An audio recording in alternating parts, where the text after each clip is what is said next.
이제 신경과학에서 중요한 핵심 개념들에 대해서는 이제 복습이 어느 정도 끝나셨을 것 같고요. 갑자기 이렇게 좀 뜨억스러운 그림이 나왔는데 이제 본격적으로 자율신경계에 대해서 한번 공부를 해보죠. 그래서 이 교감신경계와 부교감신경계, 그래서 자율신경계가 크게 두 부분으로 나눌 수 있는데 그게 어떻게 구성되어 있는지 이제 전체적인 전국지도 같이 이렇게 한번 펼쳐서 살펴보면 이렇게 한 장으로 요약을 할 수가 있습니다. 그래서 뭐 굉장히 복잡해 보이지만 지금은 일단 눈에 한번 익힌다. 이 족보 한 장짜리 족보를 본다고 생각하시고 눈에 익히시면 될 것 같고 이 강론에 대해서는 천천히 한번 짚어보겠습니다.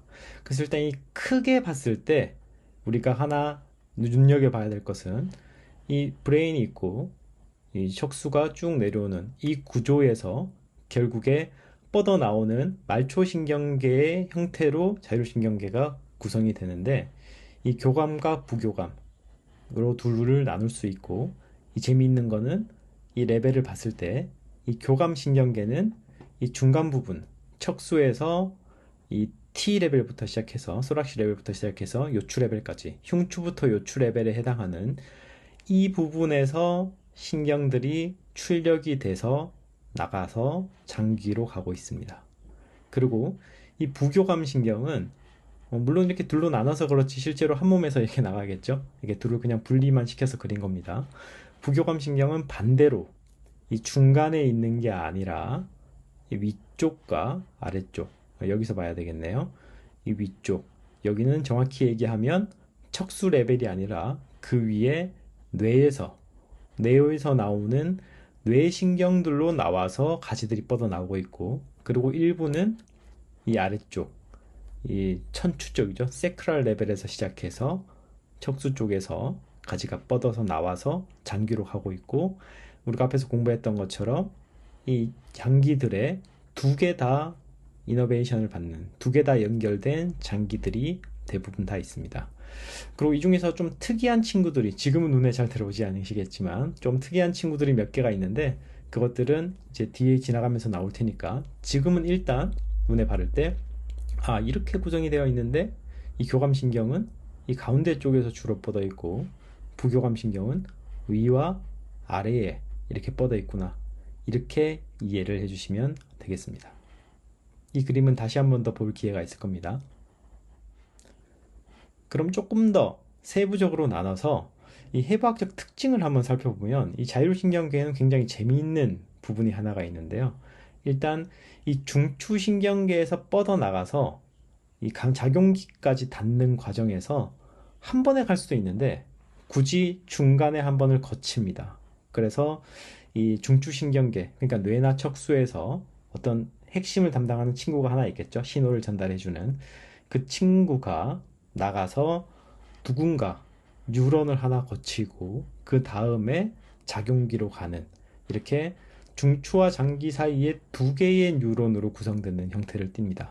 그래서 우리가 보통 이 뇌에서 신경들이 이렇게 모여 있으면 뉴클레우스 이렇게 보통 얘기를 하고 무슨 뉴클레우스 이 뇌 척수 바깥으로 빠져나와서 이 말초신경 파트에서 뉴런들이 모여서 어떤 해부학적 구조를 이루면 갱글리온, 뭐 갱글리아 이렇게 신경절이라고 얘기를 하는데 이 신경절을 항상 만들고 이 신경절을 거쳐서 작용기로 가게 그러니까 1단계, 2단계에 걸쳐서 작용을 하게 돼 있는 거죠.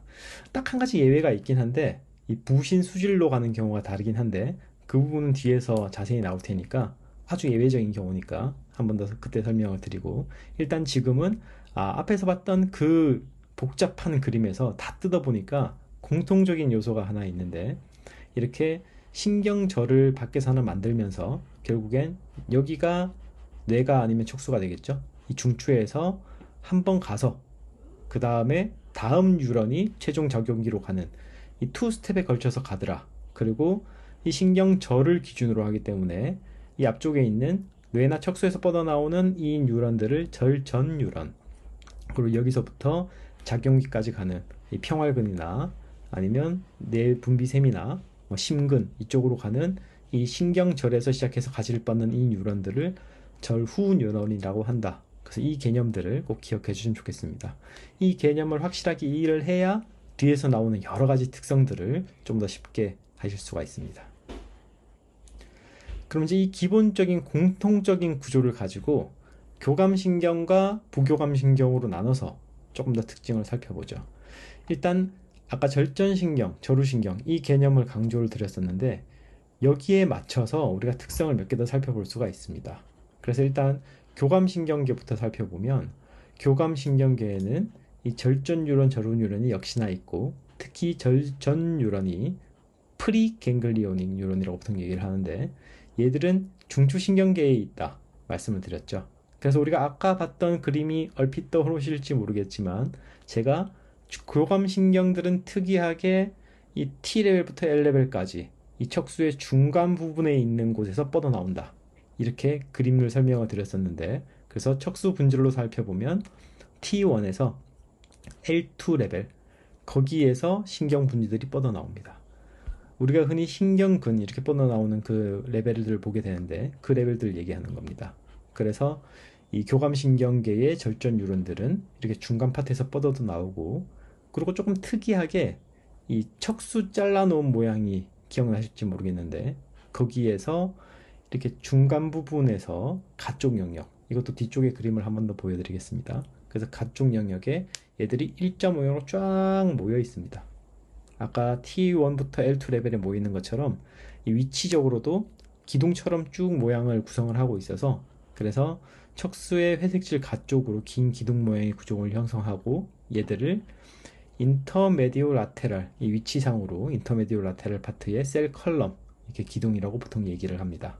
그래서 척추 근처에 있는 절후 뉴런으로 여기에서부터 가지가 뻗어 나가서 척추 바로 옆에 있는 교감신경절, 신경절로 연결이 됩니다. 즉 절전 뉴런에서 절후 뉴런이 있는데 모양상 얘들은 척추 가까이에 최종 목적지까지 전달해주는 다음 뉴런이 바로 옆에서 기다리고 있습니다. 이게 교감신경계의 특징입니다. 그리고 교감신경계의 절후 뉴런, 즉 두 번에 걸쳐서 간다고 말씀드렸는데 척수 쪽에서 신호를 뻗어서 이제 다음 최종 작용기로 가는 그 친구, 그 절후 뉴런들은 역시 말초신경계에 위치하게 되겠죠. 그래서 머리가 말초신경계에 위치하게 되고 얘들은 교감신경계는 특징적으로 척추에서 멀지 않은 곳에 그 신경절을 만듭니다. 모양은 뒤에서 한 번 더 살펴볼 거고요. 그래서 보통 우리가 신경절이라고 하는 건 앞에서 설명드린 것처럼 말초신경계에서 뉴런들이 모여있는 구조체를 신경절이라고 얘기를 하는데 이 절후 뉴런, 즉 우리가 신경절 중에서 교감신경에 있는 거니까 보통 교감신경절이라고 묶어서 얘기를 하는데 이 교감신경절에서 있는 세포들이 거기에 머리가 있고 거기에서 다리를 쭉 뻗어서 최종 목적지인 각 장기들, 즉 작용기로 연결이 되게 됩니다. 그리고 이 교감신경절은 특징적으로 대부분 척추 주위에 있다고 말씀을 드렸죠. 근데 조금 다른 구조들이 있어서 두 가지 유형으로 나눌 수가 있는데 척추 앞쪽에 있는 프리버테브랄 갱글리아가 있고 그리고 척추 옆쪽에서 이게 척추를 따라서 줄줄이 사탕처럼 이렇게 엮어서 줄줄이 긴 체인을 형성하고 있는 척추 옆 파라버테브랄 갱글리아 이렇게 두 가지로 구분을 할 수가 있습니다. 이렇게 말로 설명하니까 조금 힘든데 그림을 한번 살펴볼까요?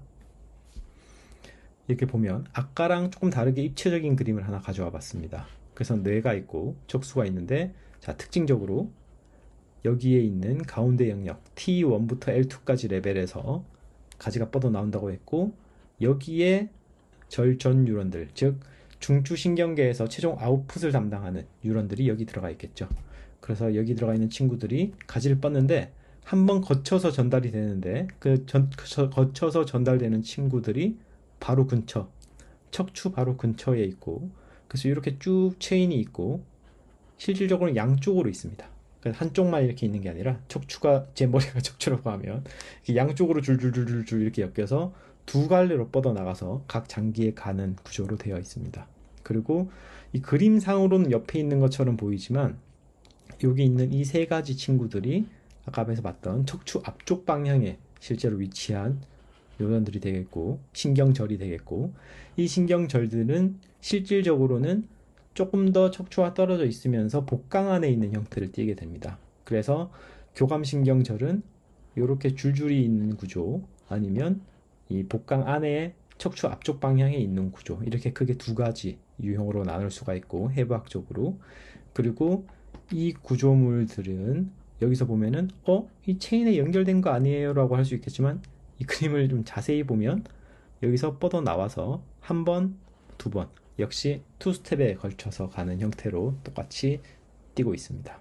그래서 우리가 보통 이렇게 배수열 위치 보면서 이 척추 주변에 있는 교감신경절, 신경절, 자율신경을 조절하는 신경절들 얘기할 때는 보통 이 체인 구조를 얘기하는 경우가 많이 있습니다.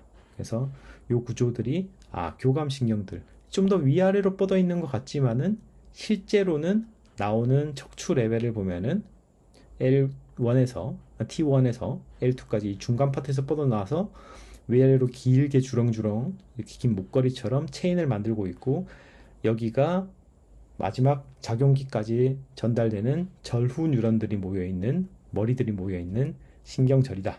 그래서 교감신경절이라고 한다. 여기까지가 교감신경계에서 가장 핵심적인 구조적 특징이 되겠습니다. 조금 더 입체적인 그림으로 한번 살펴볼까요? 우리가 보통 쓰는 3D 아나토미 프로그램에서 캡처를 해봤는데, 이렇게 척추뼈를 몇 개 날렸습니다. 잘 보이려고. 그래서 이렇게 보면은 이렇게 척추뼈가 있고, 여기 실제로 이 척수, 뒤에서 본 그림이겠죠? 이 척수가 있고, 여기서 가지들이 뻗어 나와서 지금 색깔이 다 똑같아서 헷갈릴 수는 있으나 제가 화살표를 나름대로 그려봤는데, 이렇게 이쪽 뒤쪽은 등 쪽에서 보통 우리가 감각신경절 역할을 하는 후근신경절, 도잘 루트 갱글리온에서 들어오고, 이쪽은 이렇게 나가고, 좀 더 앞쪽에 배 쪽에서는 나오는 이런 구조를 볼 수가 있습니다. 자, 그런데 여기에서 이제 아까 봤던 이 척추 옆에 있는 교감신경절을 보면 실제로는 요 가지에서 이렇게 앞뒤로 가지가 뻗으면서 이 척추 옆쪽에 교감신경절이 있는 이 구조가 지금 위아래로 이렇게 주렁주렁 달려있는 거 어느 정도 예측이 되시죠?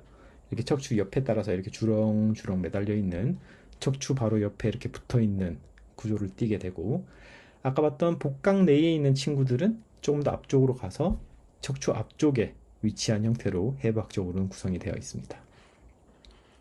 조금 다른 파트로 이제 신경 파트만 잘라서 예쁜 그림을 하나 가지고 왔는데, 여기서 아까 말씀드렸던 이제 절전 뉴런들, 신경절 앞에 있는 절전 뉴런들, 즉 척수, 신경 CNS에서 뻗어나가는 쪽은 여기 초록색 컬럼 형태로 구성이 되어 있습니다. 즉 이게 지금 앞뒤로 이렇게 잘려뒀지만 T1부터 L2 레벨에 해당하는 척수가 되겠죠. 그래서 이쪽에서는 이제 실제로 자율신경 중에서 교감신경의 아웃풋을 담당하는, 최종 아웃풋을 담당하는 인터메디오 라테랄 셀 컬럼이 있고, 이 세포 하나하나를 인터메디오 라테랄 뉴클레우스 셀, 보통 이렇게 얘기를 합니다. 그래서 이 뉴런들이 나가서 이 바로 옆에 이렇게 주렁주렁 매달려 있거나, 혹은 이렇게 지금 여기서도 이렇게 그렸지만 실제로는 척추 앞쪽에 복강에 있는 친구가 되겠죠. 이렇게 이 친구들, 어쨌든 신경절에 한번 걸쳐서, 교감신경절이라는 구조물에 한번 걸쳐서 여기서 다음 뉴런이랑 만나고, 그 뉴런들, 즉 절후 뉴런들, 포스트 갱글리언인 뉴런들, 용어들이 좀 어렵지만 계속 반복해 보겠습니다. 그 뉴런들이 마지막 원하는 장기, 타겟까지 연결되는 형태로 가게 되어 있습니다. 근데 제가 딱 하나 예외가 있다고 말씀을 드렸었죠. 그 예외가 여기 제 얼굴 때문에 조금 가려졌을 것 같은데 아마 강의 자료에선 보이실 것 같습니다. 이 아드레날 글랜드, 우리 부신이라고 하는 그 구조물에 여기에는 다이렉트로 연결이 되어 있습니다. 신경 다발들을 따라가다 보니까 두 번에 걸쳐서 있는 것처럼 보이지만 실제로는 여기서 쭉 가지들이 연결돼서 이 부신 안쪽에 속질, 수질로 다이렉트로 연결되게 되어 있습니다. 이것은 사실 발생학적으로 보면은 이 부신 수질이 신경세포랑 기원이 같기 때문에 신경세포의 역할을 하는 건데, 이 부분에 대해서도 뒤에서 조금 더 자세히 살펴보죠. 그리고 아까 말씀드렸던 이 중간 외측핵, 인터메디오 라테랄 뉴클레우스, 줄여서 보통 우리 IML이라고 합니다. 우연인지 몰라도 제가 속해 있는 회사의 이니셜과 똑같은데, 이 IML이라고 하는 것은 결국에는 중추신경계에서 교감신경계에 조절 신호가 출력되는 최종 관문 역할을 하고 있습니다. 즉, 이 신호 자체가 여기에서 신호가 생성되지는 않습니다. 왜냐하면 이 중추신경계 안에 여러 가지 조절 중추들이 있고 이 뇌가 있고 뭐 척수가 있고 그 사이에 있는 연수나 뇌교 이런 구조물들에서 우리 생리 기능을 조절하는 조절 중추에서 신호를 전달해서 자율신경계로 내보내겠죠. 그래서 그 내보낼 때 최종적으로 여기를 통해서 내보낼 수밖에 없는 구조로 되어 있습니다. 그래서 이렇게 바깥쪽에 초록색으로 표시된 요 영역이고 결국에는 우리 자율신경이 조절하는 타겟들 우리가 오늘 공부할 심폐기능을 포함해서 여러 기능들을 조절하는 신호가 나가려면 결국엔 이 영역으로 전달이 되고 나서 그 다음에 가지를 뻗어 나가는데 그때 교감신경에서는 이 초록색으로 표시된 영역을 거칠 수밖에 없다. 그렇게 되는 거죠. 반대로 얘기하면 여기로 신호가 잘못 전달되거나 얘 자체가 잘못되거나 하면 교감신경 조절 신호 자체가 정상적으로 작동을 못하게 됩니다. 그래서 굉장히 신경회로에서 중요한 역할을 담당을 하고 있고 마지막 부분에 제가 설명을 조금 더 드리겠으나 이 기능신경학에서 굉장히 중요하게 보는 타겟이기도 합니다. 그래서 이 IML의 기능이 항진되며 결국엔 교감신경이 막 날뛰게 되겠죠. 그래서 이것을 적절히 제어하는 것, 그게 기능신경학적 조절의 핵심 타겟이 되기도 합니다.